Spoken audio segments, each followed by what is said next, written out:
Excellencies, ladies and gentlemen, sanitation and water lie at the very core of sustainable development, serving as pillars that bolster economies, safeguard populations, and carve out a path towards a more equitable, healthier world for all.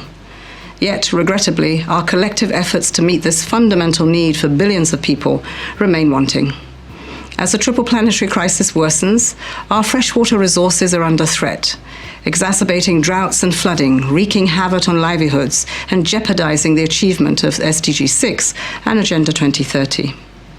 Over 1 in 3 people, 2.2 billion people, lack access to safely managed drinking water, including 884 million who live without any basic drinking water services at all, and 161 million in Latin America and the Caribbean. These numbers are not just statistics. They represent individuals and communities struggling every day. Excellencies, we have the power to change this narrative. We must take bold and decisive action to address this crisis head-on. First, we must prioritize financing for water and sanitation to achieve universal coverage of drinking water and sanitation. Annual investments must quadruple by 2030 to achieve universal coverage. This means mobilizing resources, leveraging partnerships, and holding ourselves and others accountable for meeting our commitments. Taking a collective approach to financing for development is essential to securing stable and long-term funding for water and sanitation services, including wastewater systems.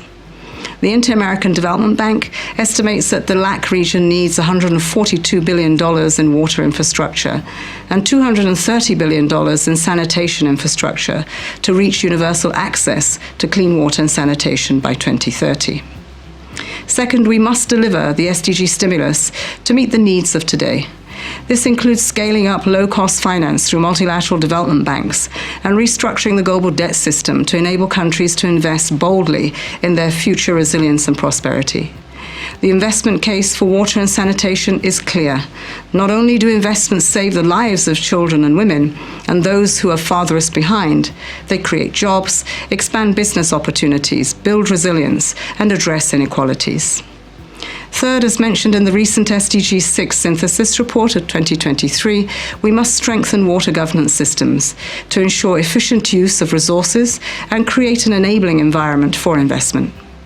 This requires clear policy goals, transparent decision-making processes, and meaningful engagement with all stakeholders.